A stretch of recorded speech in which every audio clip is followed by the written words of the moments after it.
अभी भी उस हरामजादे के सपोर्ट में वो वकील खड़ा करेंगे कि उसको जस्टिस मिले। ये मानवाधिकार की दलील देके उनकी फांसी को रोक देंगे। उसका कोई मानवाधिकार नहीं था उस लड़की का, यह सिर्फ इसका ही मानवाधिकार इस लड़के का। उंगलियां तोड़ी गई है, ये उंगलियां।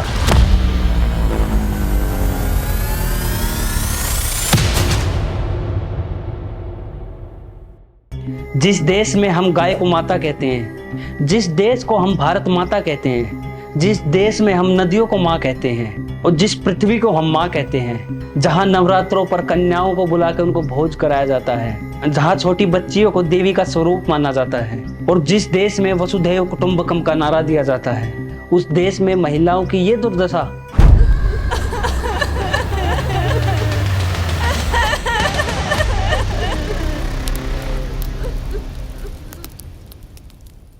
एक पुरुष होते हुए मेरा अंदर से खून खोल उठा।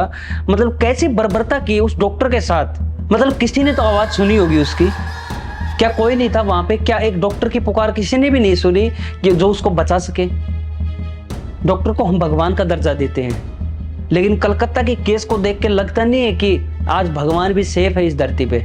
कितना भरोसा करती होगी वो डॉक्टर अपने स्टाफ पर, लेकिन क्या उसको पता था कि वही स्टाफ, उन्हीं स्टाफ में से कोई एक उसकी ये हालत कर देगा? क्या पता था उसको? नहीं। हाथ जोड़ती रही माँ बाप, हाथ जोड़ते रहे, हमें एक बार दिखाओ, हमारी बच्ची का मुंह एक बार दिखाओ। हमको नहीं दिखाया गया। जिसके शरीर को इतनी बुरी तरीके से नोचा गया हो, जिसके गले को दबा के मारा गया हो, जिसके प्राइवेट पार्ट को इतनी चोट पहुंचाई गई हो, जिसकी आंखों में शीशे तक पहुंचा दिए गए हो, सोचने मात्र से रूह कांप जाती है। और उस बहन पे तो गुजरी है ये चीज। एक पाँव बेड के इस तरफ, एक पाँव बेड के इस तरफ मिला गया। जब तक पेल्विक गर्डल नहीं टूटता है, इस तरह दो पाँव को नहीं चीरा जा सकता है। और ऐसी ही हमारी ये सरकारें हैं। जब हर चीज पोस्टमार्टम से लेकर डीएनए तक हर चीज साबित हो चुकी है, फिर भी ये सरकार फैसला देख रही है। और कोर्ट सबसे बड़े अभी भी उस हरामजादे के सपोर्ट में वकील खड़ा करेंगे कि उसको जस्टिस मिले।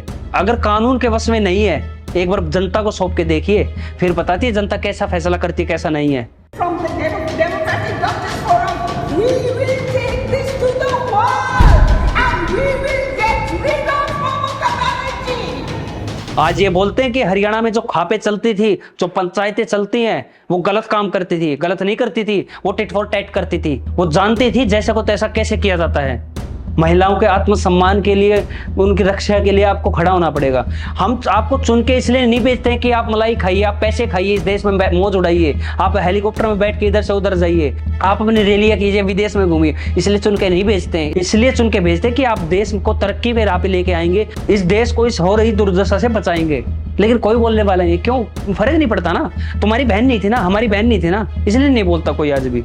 और धिक्कार रहेगा इस सरकार पे, उस ममता की सरकार पे। अरे वो तो महिला, कम से कम वो तो कर सकती है ना कुछ, या उसको भी कुछ लज्जा नहीं आती। कुछ महीने पहले पता लगता है कि सरकार एक ऐसा कानून लेके आई है जहां पे रेप करने वालों को सीधा फांसी दे दी जाएगी। देखते हैं कब अमल होता है। 3 दिन तो आज हो गए हैं, और कितने दिन में उनको फांसी दी जाएगी भी और नहीं दी जाएगी भी। और दोस्तों ये दोस्त सारा सरकार का भी नहीं है। वहां की डिस्ट्रिक्ट कोर्ट जब उनके फांसी की सजा को बरकरार रखती है ना, और फिर स्टेट कोर्ट भी जब उनके फांसी की सजा को बरकरार रखती है, लेकिन सुप्रीम कोर्ट ये मानवाधिकार की दलील देके उनकी फांसी को रोक देंगे। जिस दिन इनके नजदीक में किसी महिला के साथ ऐसा होगा ना, उस दिन उनको पता लगेगा कि कितना घटिया कानून है ये मानवाधिकार। उसका कोई मानवाधिकार नहीं था उस लड़की का, यह सिर्फ इसका ही मानवाधिकार इस लड़के का। क्योंकि आज नहीं बोले तो कल को ये बात आपकी बहन और हमारी बहन बेटियों पर भी आएगी, और आगे ये आपके घर तक भी पहुंचेगी। मत बोलिए, आप आपके घर तक पहुंचेगी, आज नहीं तो कल पहुंचेगी।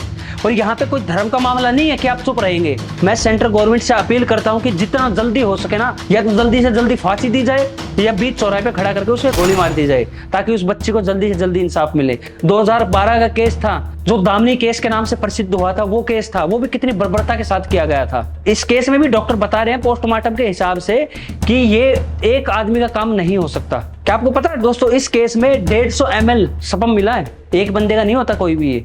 ये पोस्टमार्टम की रिपोर्ट बता रही है। उसकी उंगलियां तोड़ी गई है। ये उंगलियां आपकी अगर मुड़ जाए ना, आपकी चीखें निकल आएंगी। उस बच्ची की उंगलियां तोड़ी गई है।